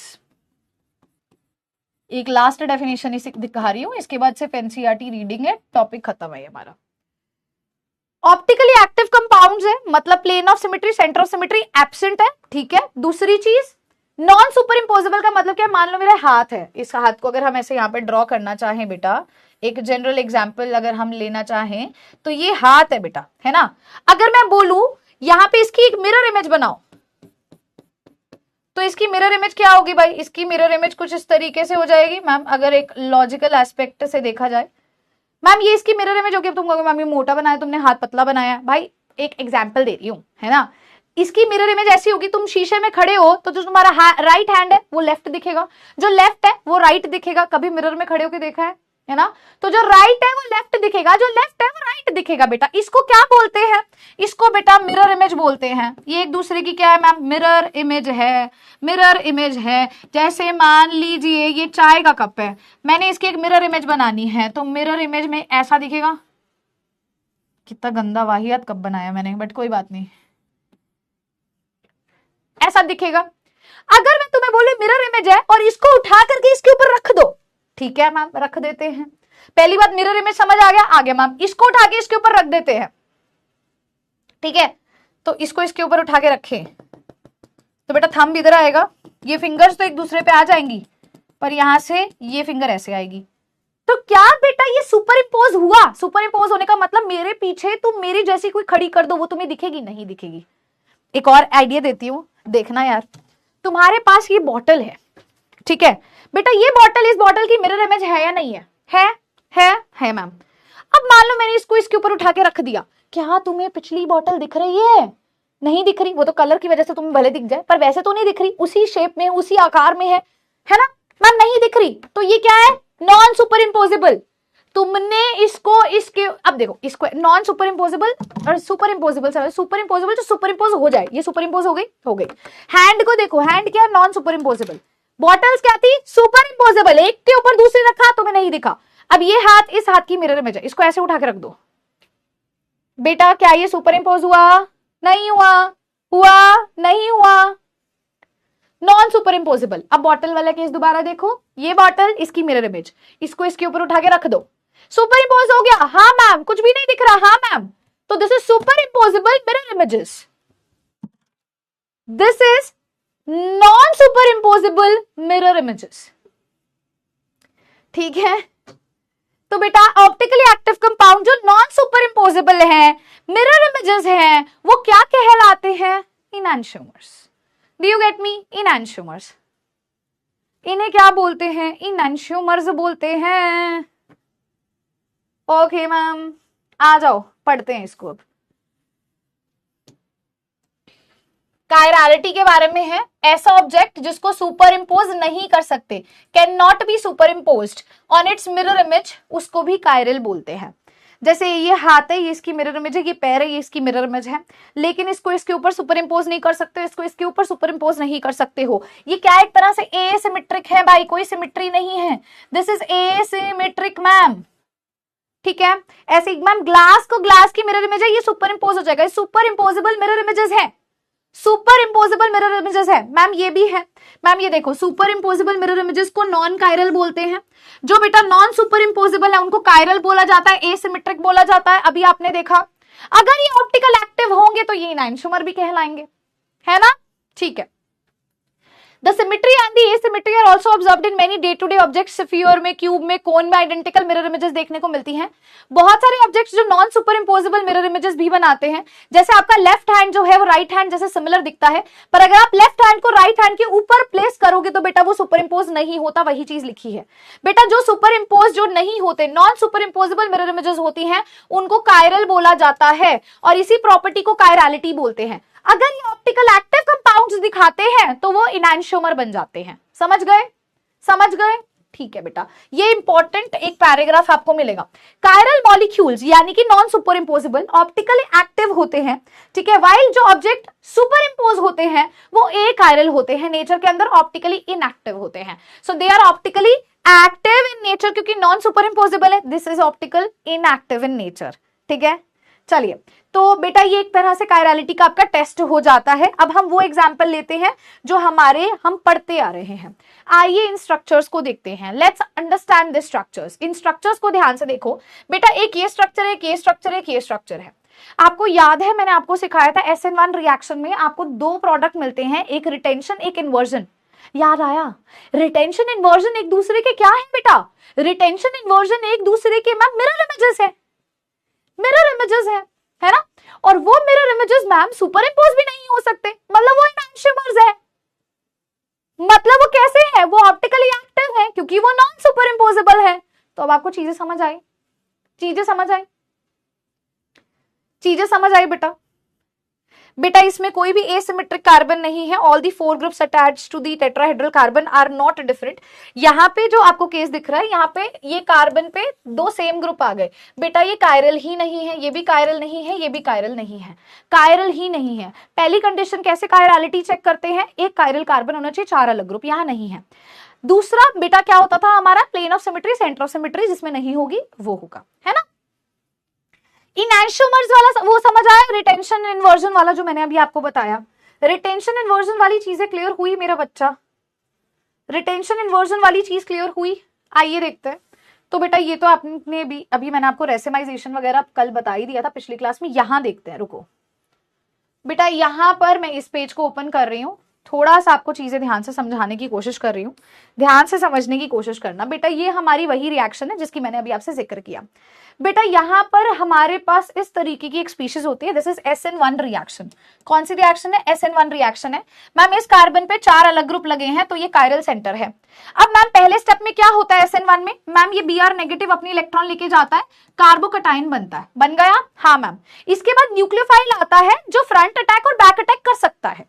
तो मैम अगर ये फ्रंट अटैक मतलब ये बैक अटैक करेगा तो ऐसा बनेगा, फ्रंट अटैक करेगा तो ऐसा बनेगा। मैम इस कंपाउंड को क्या कहते हैं? इन्वर्जन कहते हैं। इस कंपाउंड को क्या कहते हैं? रिटेंशन कहते हैं। मैं आपसे पूछना चाहती हूं, ये इन्वर्जन और रिटेंशन एक दूसरे की मिरर इमेज है या नहीं है? है मैम, है। और अगर बेटा मैं बोलूं ये दोनों 50-50% प्रेजेंट होते हैं तो इसी को रेसिमिक मिक्सचर बोलते हैं, इसी को रेसिमिक मिक्सचर बोलते हैं, इसी को रेसिमिक मिक्सचर के नाम से जाना जाता है मेरा बच्चा। ये आपका इन्वर्जन कंपाउंड है, रिटेंशन कंपाउंड यहां से क्रिएट हुआ SN1 रिएक्शन में। बेटा ये दोनों एक दूसरे के मिरर इमेजेस हैं और नॉन सुपर इम्पोजेबल हैं, तो बेटा यानी कि दोनों ही ऑप्टिकली एक्टिव है मैम। दूसरा ये कायरल भी था मैम, और फिर ये इनैंशियोमर भी है। अगर मैम दोनों 50-50% प्रेजेंट होंगे, ठीक है, सर दोबारा भिजवा दो। अगर दोनों 50-50% प्रेजेंट होंगे तो इसको रेसिमिक मिक्सचर बोलते हैं। क्या बोलते हैं? रेसिमिक मिक्सचर बोलते हैं। फाइन है, हाँ जी ठीक है, इसको क्या बोलते हैं? रेसिमिक मिक्सचर बोलते हैं। अगर 50-50% होंगे तभी रेसिमिक मिक्सचर बनेगा, ये भी ध्यान रखना। रेसिमिक मिक्सचर ऐसे नहीं बनता, 50-50 यानी कि इक्विमोलर रेशो होती है तो बनता है। ठीक है बेटा, ये मैंने आपको पूरा रिपीट करवा दिया। हालांकि मैंने रिटेंशन इन्वर्जन के बारे में भी तब भी आपको नोट करवा दिया था, क्लास के अंदर भी रिटेंशन इन्वर्जन बनता है जिसको हम रेसिमिक मिक्सचर बोलते हैं मेरा बच्चा। तो बेटा ये टॉपिक यहीं पे हमारा समाप्त होता है, यही टॉपिक हमारा यहीं पे समाप्त होता है। अब बच्चे मैं आपको पहले कुछ PYQs करवा देती हूँ, फिर कुछ कन्वर्जन क्वेश्चंस करवा दूंगी। ठीक है, कुछ PYQs कर लेंगे, कन्वर्जन क्वेश्चंस कर लेंगे। अभी भी मैं एक और बात आपको बोलना चाहूंगी, आप लोगों को मैं एक दिन की पूरी मोहलत दे रही हूँ, टाइम दे रही हूँ। आप लोग NCERT रीडिंग करके आओगे। स्टिल किसी बच्चे को किसी टॉपिक में कहीं भी कोई दिक्कत लगती है, आप लोग मेरे से नेक्स्ट क्लास में डिस्कस कर सकते हो। आप बस पेज नंबर बताओगे, मैं यहाँ पे NCERT बकायदा तुम्हारे सामने ओपन करूंगी and I am going to teach you. Do you get me? NCERT reading करोगे, कोई भी टॉपिक तुम्हें नहीं समझ आएगा, मैं स्ट्रेट अवे बेटा आपके सामने आपको टीच करवाऊंगी। ठीक है, पहला क्वेश्चन आप सभी के सामने है बेटा। CUET 2023 के अंदर ये सवाल आया था। CUET 2023 के अंदर बच्चे ये सवाल आया था, ये रिएक्शन का नाम क्या है? What is the name of the reaction? What is the name of the reaction? इस रिएक्शन का नाम क्या है? इस रिएक्शन का नाम क्या है?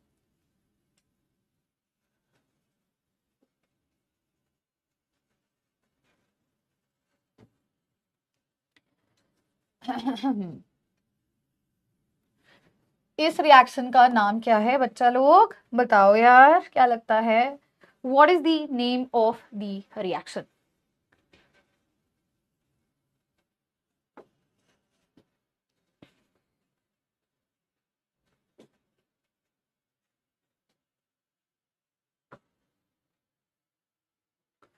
क्या लगता है मेरा बेटा? देखो, जब आपके पास ओनली हेलोएरीन है, डाइफिनाइल बन रही है, मतलब 2 हेलोएरीन जुड़ रही हैं बेटा, उसको फिटिक रिएक्शन बोलते हैं। फिटिक रिएक्शन बोलते हैं। ठीक है, answer is going to be option number D. Answer हो जाएगा बच्चा ऑप्शन नंबर डी। 40% बच्चों का सही है, मतलब पढ़ के नहीं आया बेटा। अगर 2 हेलोएरीन्स जुड़ती हैं, वो 2 Na ले जाती हैं, तो एक बेंजीन दूसरी बेंजीन के साथ जुड़ता है, जिसको डाइफिनाइल बोलते हैं। फिटिक रिएक्शन मेरा बच्चा इसका नाम होता है। Answer is option number D. चलिए जी, अगला क्वेश्चन आप सभी के सामने। अभी हमने एक टॉपिक पढ़ा है, इनमें से कौन सा कंपाउंड कायरल है नेचर में? इनमें से कौन सा कंपाउंड कायरल है नेचर में? जस्ट अभी हमने टॉपिक पढ़ा है, जस्ट अभी बेटा जी हमने ये टॉपिक पढ़ा है। लेट्स सी कौन जवाब देता है। इनमें से कौन सा कायरल है? कैसे ढूंढेंगे कोई मॉलिक्यूल कायरल है या नहीं है? मैम उस पे 4 अलग ग्रुप लगे होने चाहिए, उस पे 4 अलग ग्रुप लगे होने चाहिए, जिससे ये सिद्ध हो जाता है भी वो मॉलिक्यूल कायरल है या नहीं है। भी वो मॉलिक्यूल कायरल है या नहीं है। NTA CUET 2022 का क्वेश्चन है बेटा। कैसे पता करेंगे कोई मॉलिक्यूल कायरल नहीं? उस पे 4 अलग ग्रुप होने चाहिए। 1 ब्रोमोब्यूटेन, मैम ऐसा होगा ये? मैम इस पे तो 2 हाइड्रोजन भी लगे हैं, तो ये तो कायरल नहीं है। 2 ब्रोमोब्यूटेन, मैम इस पे भी मैम यहां पर देखो, मैम इस पे एक लगा है CH3, एक लगा है ब्रोमीन, एक है हाइड्रोजन और एक आपके पास है CH2 CH3। चलो आगे चलते। 2 ब्रोमोप्रोपेन, यहां पे बेटा ये तो नहीं होगा, दोनों CH3 CH3। 2 ब्रोमो प्रोपन 2 ओल, 2 ओल प्रोपन पे और यहाँ पे 2 पे ब्रोमीन, बेटा ये भी नहीं होगा। CH3 CH3 सेम ग्रुप है। Answer is option number B. एक तरफ CH3, एक तरफ ब्रोमीन, एक तरफ हाइड्रोजन, एक तरफ 2 कार्बन के group. Answer option number B हो जाएगा। Answer is option number B. ये होता है एक दूसरे के पीछे भाग जाना। कायरल कौन है नेचर में जिसपे 4 अलग ग्रुप लगे हैं मेरा बच्चा? क्या कर रहे हो बेटा? यहाँ पे भी CH3 है, यहाँ भी CH3 है, सेम ग्रुप आ गया। कैसे कायरल है ये? How it is chiral? पहला बेटा जी हाई लेवल क्वेश्चन लाओ मैम। बेटा 10% बच्चों का सही है, क्या बोलूं मैं? और दिस इज अ क्वेश्चन जो प्रीवियस ईयर है मेरा बेटा, है ना? कोई बात नहीं बेटा, आज टॉपिक पढ़ा है, मेरे को पता है तुम लोग करोगे तो तुम सब कर जाओगे। अगला क्वेश्चन बेटा पॉलीहेलोजन कंपाउंड्स का क्वेश्चन है। पॉलीहेलोजन कंपाउंड्स का क्वेश्चन है, आइए देखते हैं।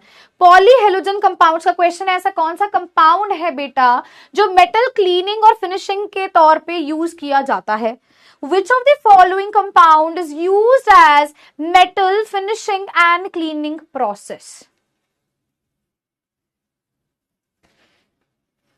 हाँ, अब तो पोल नहीं चलेगी तुम्हारी, पोल इज नॉट वर्किंग, अब यही तो बोलोगे। बताओ, metal cleaning and finishing process में किसका इस्तेमाल किया जाता है मेरा बच्चा, क्या लगता है?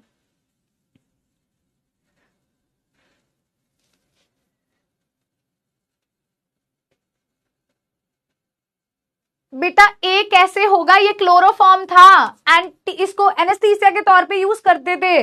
मैम CHI3 हम बोलते थे शायद इसकी एंटीसेप्टिक प्रॉपर्टी हो सकती है, फिर स्मेल की वजह वाली बात आ जाती है सारी, ये भी नहीं हो सकता। Answer is option number C everybody, answer option number C हो जाएगा। 53% बच्चों का। बेटा बस चैट में जिसने ए लिख दिया उसी को फॉलो करते चले जा रहे हैं, है ना, उसी को फॉलो करते चले जा रहे हैं, हम लोग यही तो करते हैं मैम।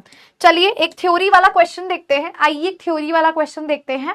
तो बेटा इस क्वेश्चन में आपको क्या दिया गया है, आपने इनको एक्सप्लेन करना है। इनमें से कोई भी डेफिनेशन आपको 2 नंबर 3 नंबर में देखने को मिल सकती है ना।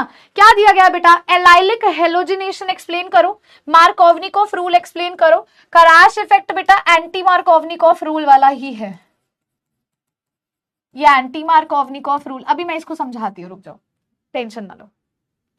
Swarts reaction, Finkelstein reaction, Hunsdiecker reaction, Sandmeyer reaction, preparation of iodobenzene, आपके पास ये रिएक्शन अब मैं आपको बताती हूँ बेटा। ये रिएक्शन अभी हम अगले चैप्टर में पढ़ेंगे, नेक्स्ट चैप्टर में भी पढ़ेंगे। इवन बेटा जी आयोडोबेंजीन वाली जो आपकी रिएक्शन है, प्रिपरेशन मैं बता दूंगी आपको, पर नेक्स्ट चैप्टर में बेटा ये आएगी। ये 2 चैप्टर को कंबाइन एक क्वेश्चन फ्रेम किया गया है। आइए इसको पढ़ते हैं, स्टार्ट करते हैं with the very first reaction. Allylic halogenation का मतलब क्या है? Do you remember allylic halide क्या था? हाँ मैम जब एक कार्बन डबली बॉन्डेड कार्बन से जुड़ा है, क्या उसको एलाइलिक कार्बन बोलते हैं? क्या उसको एलाइलिक कार्बन बोलते हैं? हाँ मैम। अगर मैम वो खुद से डबल बॉन्ड बना लेता तो वो एनाइलिक हो जाता है ना, है ना। तो बेटा मैंने क्या करना है, एलाइलिक हैलाइड लिया, मेरे को क्या करना है, इस हेलोजन को एलाइलिक कार्बन के साथ जोड़ना है, बस दैट्स इट। तो यहां से एक हाइड्रोजन जाएगा, Cl उससे जुड़ जाएगा, हेलोजिनेशन रिएक्शन है, हाइड्रोजन जाता है और उसकी जगह क्लोरीन आता है, फ्री रेडिकल सब्स्टिट्यूशन रिएक्शन। आप में से बहुत बच्चे यहाँ गलती कर सकते हैं, इस डबल बॉन्ड को तोड़ने बैठ जाएंगे। बेटा नहीं मेरा बच्चा, पहले एलाइलिक कंपाउंड बनाओ। एलाइलिक का मतलब क्या था, एक ऐसा कार्बन जो फर्दर डबली बॉन्डेड कार्बन से जुड़ा है, तुमने उसके ऊपर हेलोजन को जोड़ देना है, दैट्स इट। तो ये हमारा क्या है, पहला केस है।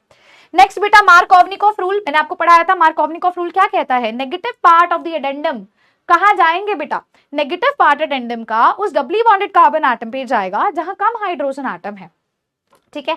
तो वो कोई भी एग्जांपल आप ले सकते हो, you are going to explain it, ठीक है। चलिए बच्चे आगे बढ़ते हैं। अब आपके पास आता है खराश इफेक्ट बेटा, या फिर मैंने अभी आपको बोला था इसको हम एंटी मार्कोवनिकॉफ रूल भी बोलते हैं। आपका ये एंटी मार्कोवनिकॉफ रूल भी है, जो किसकी प्रेजेंस में होता है मैम, HBr के साथ होता है, पेरोक्साइड की प्रेजेंस में होता है। अगर तुम्हें ये फॉर्मूला नहीं भी पता, नहीं भी याद करना, पेरोक्साइड भी लिखोगे तो भी मार्क्स आते हैं। क्या कहता है मैम, ये कहता है नेगेटिव पार्ट एडेंडम का कहां जाएगा, more the number of hydrogen atom के पास जाएगा। तो ये आपको नोट्स के अंदर थ्योरी मिलेगी, आप वहां से एक बार रीडिंग बेटा दे सकते हो, ठीक है। चलिए इसके बाद बेटा स्वार्ट्ज रिएक्शन याद है, स्वार्ट्ज रिएक्शन में मैम हम क्या करते थे, RF बनाते थे, AgF ले लेते थे या हेवी मेटल फ्लोराइड लेते थे, वही वाली रिएक्शन है, ठीक है। फिंकलस्टीन रिएक्शन के अंदर मेरा बच्चा क्या बनेगा, एल्काइल आयोडाइड RI बनेगा, ठीक है बच्चा। चलिए आपको सारे क्वेश्चंस दिखा रही हूँ, बहुत आसानी से आप लोग कर लोगे। हंस-डाइकर रिएक्शन याद है, हमने Br2 के साथ करवाया था, हमने कहा था यार यहाँ से CO2 निकलेगा, AgBr निकलेगा और ये Br इससे जुड़ जाएगा, याद आ गई रिएक्शन। हेलोएरीन्स की मेथड ऑफ प्रिपरेशन में पढ़ाया था बेटा, है ना, ठीक है। सैंडमेयर रिएक्शन याद है बेटा, ये इससे पहले ये क्या N2Cl है बेटा, इससे पहले क्या था, एनिलिन था, याद आ रहा है, एनिलिन था। एनिलिन की NaNO2 और HCl के साथ रिएक्शन करवाई, यहां से बेंजीन के ऊपर N2 positive X negative Cl negative बनता है। Cu2Cl2 HCl के साथ करवाओगे तो क्लोरोबेंजीन बनेगा, Cu2Br2 के साथ कराओगे ब्रोमोबेंजीन बनेगा मेरा बच्चा, ठीक है। थ्योरी वाला क्वेश्चन तुम्हें दिखा रही हूँ बेटा। मैंने पहले ही बोला है ये जो दोनों रिएक्शंस हैं ये अगले चैप्टर में हम पढ़ते हैं, लेकिन अगर आपको करना है तो कुछ भी नहीं है, सिंपल सा है, मैं आपको करवा देती हूँ। सेम बेटा जो तुम्हारी सैंडवेयर रिएक्शन है यहाँ तक तो सेम है, बेंजीन डायazonium सॉल्ट तक KI के साथ यहाँ रिएक्शन होती है, आयोडोबेंजीन बनता है। ये अगले चैप्टर में पढ़ाऊंगी, मैं पहले बता रही हूँ, कहीं तुम बोलो मैम ने तो उड़ा दिया, अरे भाई अगले चैप्टर में पढ़ाऊंगी इसको भी, ठीक है बेटा। यहाँ पे एनिलीन की रिएक्शन करवाई, इधर हम HbF4 लेते हैं तो N2 पॉजिटिव BF4 नेगेटिव बनता है और फिर फ्लोरोबेंजीन मिलता है। सेम प्रोसेस है, एनिलीन से ही सबकी रिएक्शन है, पर अगले चैप्टर में इसको हम पढ़ेंगे तो घबराना नहीं है, ठीक है जी। अगला चलते हैं बेटा। गेटेमिन रिएक्शन आपको बताया था, Cu powder with HCl, Cu with HBr, ये मिलता है, ये बेंजीन डायazonium सॉल्ट है। कंप्लीट हो गया मेरा बच्चा ये वाला क्वेश्चन। अगला क्वेश्चन ध्यान से देखना, CBSE 2011-13 NVIN 17 शायद में भी आया हुआ है।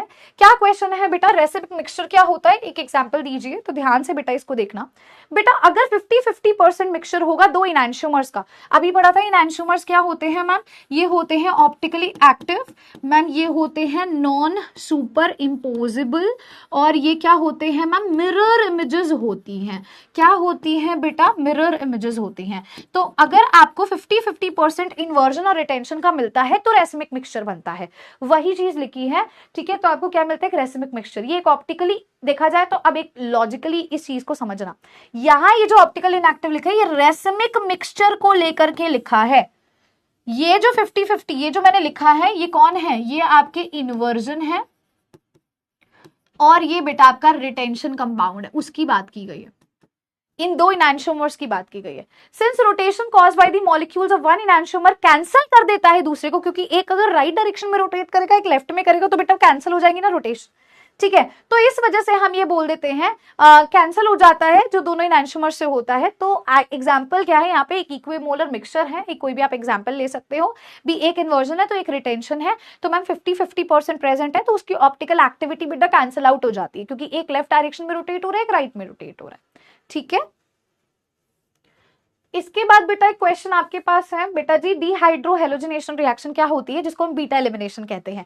या सेम रिएक्शन को बेटा इस तरीके से आपको वो दे सकता है, भी आपने क्या लिया, RCl लिया बेटा, इसकी एक्वस KOH के साथ रिएक्शन करवाते हो तो यहां से तो ROH बनता है, पर अगर तुम इसकी रिएक्शन बेटा अल्कोहलिक KOH के साथ करवाते हो तो एल्कीन बनता है, समझाओ। तो यानी कि मैम वो रिएक्शन एसिन रिएक्शन है, न्यूक्लियोफिलिक सब्स्टिट्यूशन, ये रिएक्शन बीटा एलिमिनेशन है।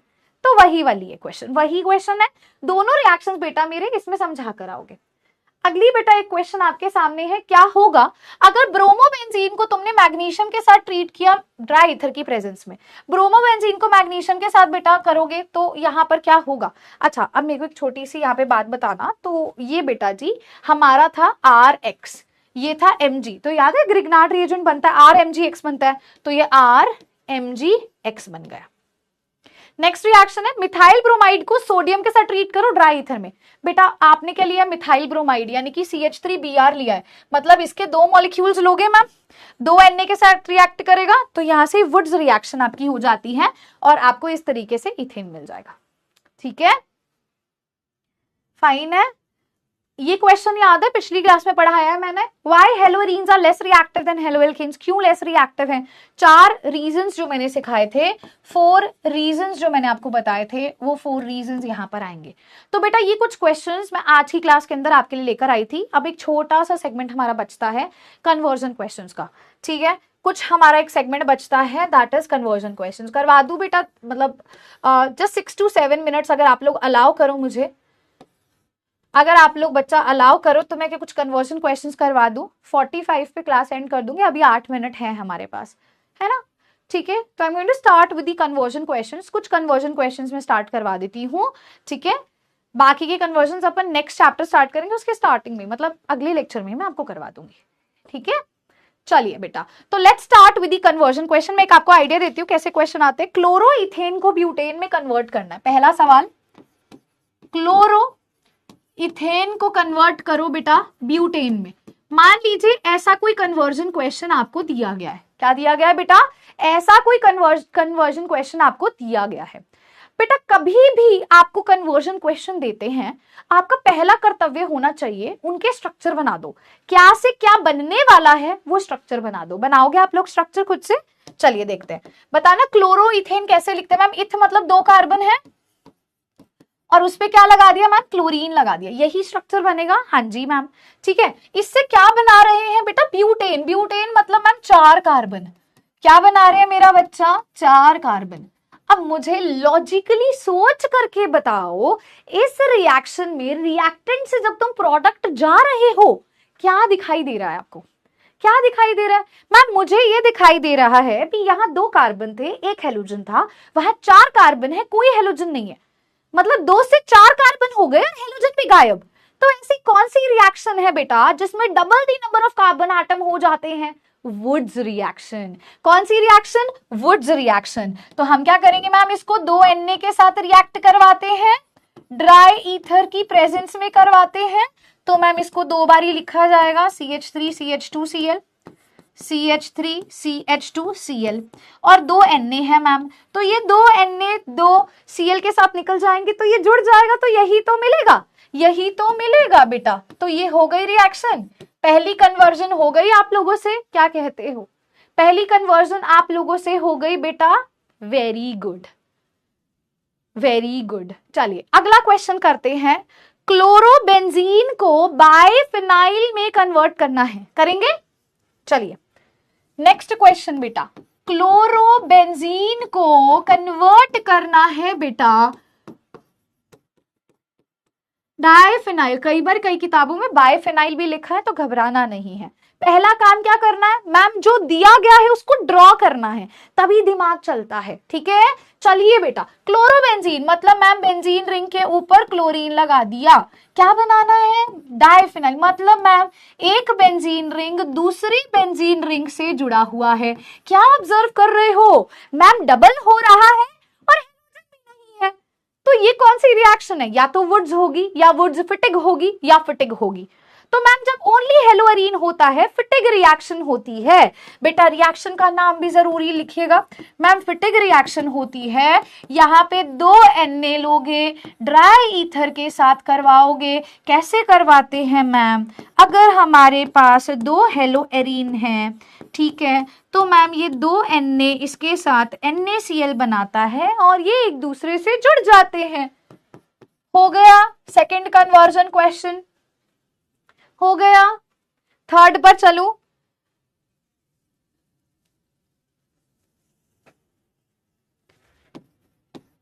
1 क्लोरो ब्यूटेन को बेटा कन्वर्ट कर दीजिए N ऑक्टेन में।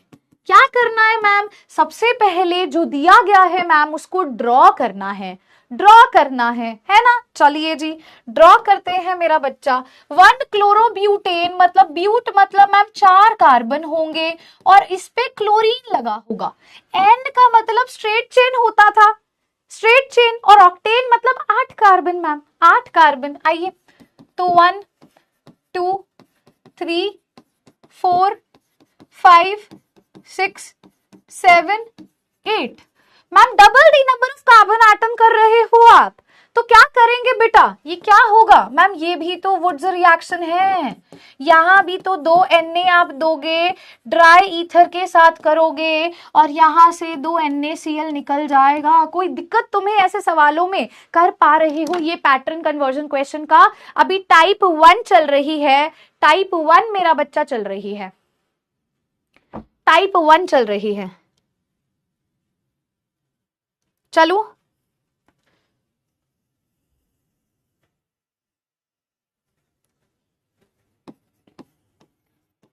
टू क्लोरो ब्यूटेन को बेटा कन्वर्ट करना है 2,3 डाइमिथाइल हेक्सेन में। ये बताओ क्या होगा? टाइप 1 पैटर्न करवा रही हूं अभी सिर्फ टाइप 1 चल रहा है। दिस इज टाइप 1 बेटा, टाइप 1 चल रहा है। कन्वर्जन का टाइप 1 जो पढ़ा है बेटा सब यहां पे झोंक देना है।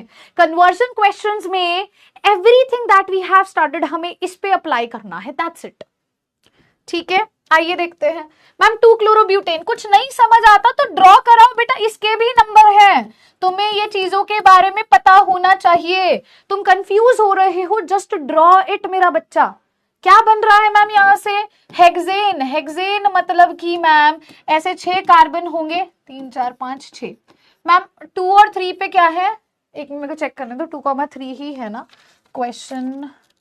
बेटा सॉरी, छोटी सी मुझसे भूल हो गई, 3,4 दिया है क्वेश्चन पेपर में, ठीक है 3,4 दिया है, मतलब 1 2 3 और 4 यहाँ पे लगा हुआ है मैम CH3 और CH3, ऐसा है मैम। कैसे बनाएंगे इसको, कैसे होगा ये वाला, थोड़ा सा इसको समझते हैं, थोड़ा सा बेटा इसको समझते हैं, आइए देखते हैं। मैम अगर मैं ये बोलूं भी यहाँ पे डबल हो रहा है एक तरह से, और अगर हम देखें तो क्लोरीन भी नहीं है, वुड्स रिएक्शन करवाते हैं, ऐसा एक और सेम मॉलिक्यूल ले लेते हैं, ऐसा एक और मैम सेम मॉलिक्यूल ले लिया और यहाँ 2 Na के साथ रिएक्शन करवाओगे तो ये निकल जाएगा, ये निकल जाएगा तो ध्यान से देखना क्या बना, 1 2 3 है ना, यहीं से जुड़ेगा, 4 5 6 और थर्ड और फोर्थ पे मिथाइल ग्रुप, यही बन गया मैम, यही बन गया मैम, वुड्स रिएक्शन है मैम, देख लो, ठीक है, ठीक है मेरा बच्चा। बेटा फर्स्ट टाइप मैंने आपको करवा दी है, first type Wurtz reaction first type of conversion questions में आती है। Rest of the conversion questions आपको अगली क्लास में नेक्स्ट चैप्टर स्टार्ट करने से 15 से 20 मिनट पहले मैं आपको करवा दूंगी, फिर अपन नेक्स्ट जो है वो स्टार्ट कर लेंगे। तो मेरा बच्चा अगर किसी ने टेलीग्राम चैनल को ज्वाइन नहीं किया, if you want to join you can join it, ठीक है। और आप लोगों को मैं हेक्टिक नहीं करना चाहती, तो भाई रिवाइज करो अच्छे से, ठीक है। और आज आपको डीपीपी मिलेगी, डीपीपी को सॉल्व करना है, ठीक है। सेकेंडली रिवाइज करना है मेरा बेटा सब कुछ, नोट्स को बेटा कंप्लीट करना है। अच्छा अब मैंने आपको बोला था एक छोटा सा सरप्राइज है आपके लिए एंड में, बेटा आपके लिए एक छोटा सा तोहफा, एक छोटा सा गिफ्ट ये है, सॉल्व ऑल दी डीपीपीज। मैं आपसे डीपीपी डिस्कशन करूंगी तो आप डीपीपी सॉल्व कर लो। डीपीपी डिस्कशन मतलब अगर तुम्हें डाउट होगा तो वो मैं सवाल आपको करवा दूंगी, अगर डाउट होगा, नहीं होगा तो हम अगले क्वेश्चन पे चलेंगे, ठीक है। तो ये आपके लिए एक छोटा सा तोहफा रहेगा। ऑल्सो बेटा ये चैप्टर कंप्लीट हो चुका है, सिर्फ कन्वर्जन क्वेश्चंस हमने टाइप 1 कर लिए, तो ऐसे 2-3 टाइप और है, वो क्या है कन्वर्जन क्वेश्चंस क्या है, जितना तुमने पढ़ा है उसको तुमने एक ही टॉपिक के अंदर एक ही क्वेश्चन में घोल देना है, तो वो क्वेश्चंस की प्रैक्टिस है एक तरह से, है ना। तो आपको शौर्यस गैलेक्सी भी मोस्ट प्रोबेबली इस हफ्ते में मिल जाएंगे। एंड बेटा जी आपका चैप्टर फिनिश होता है तो परसों हम करेंगे हमारा chapter alcohol phenol and ether start, ठीक है। गिफ्ट बेटा छोटा सा मैंने आपको ये दिया, बहुत सारे बच्चों को ये होता है, देखो डीपीपी जो है वो खुद से कर रहे हैं, दिक्कत आ रही है ना, तो बेटा डीपीपी के लिए आई एम देयर, डीपीपी की डिस्कशन मैं आपसे बकायदा करूंगी, तो घबराना नहीं है। और ये हमारे प्यारे प्यारे से सितारे हैं, दी टॉप 10 स्टूडेंट्स, ठीक है मेरा बच्चा। Thank you so much everybody.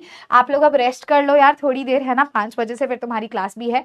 Extremely sorry, मैंने सोचा था एग्जैक्ट 4:40 पे क्लास एंड कर दूंगी, पर 7 मिनट्स एक्स्ट्रा हो गए, but I need to complete the chapter by today itself. एक छोटा सा टास्क आपको जो अब करना है, रिवाइज करना है, नोट्स कंप्लीट करने, एनसीईआरटी रीडिंग करनी है। एनसीईआरटी में कोई डाउट आता है, मैं बकायदा बेटा अगले लेक्चर में एनसीईआरटी बुकलेट पूरी यहाँ ओपन करूंगी, तुम बोलो मैम इस पेज पे इस लाइन में डाउट है, I am going to explain you, तो हम एनसीईआरटी कवरेज करेंगे, ठीक है। जैसे मैंने तुम्हें अभी बोला, दूसरा कन्वर्जन क्वेश्चंस कराऊंगी, then we going to start with the new chapter. I hope so बेटा। देखो एक चीज मैं बोलूंगी, जितनी प्रैक्टिस करोगे, जितना लिखोगे, उतनी चीजें याद रहेंगी, रिटेन रहेंगी। बाकी अभी तुम्हें क्वेश्चंस की सीरीज मिलेगी, तो क्वेश्चंस करते जाओगे तो टॉपिक क्लियर होता जाएगा, ठीक है मेरा बच्चा। Thank you so much, have a great day, अपना ख्याल रखो, हंसते रहो, मुस्कुराते रहो। Thank you, bye bye, thank you ji.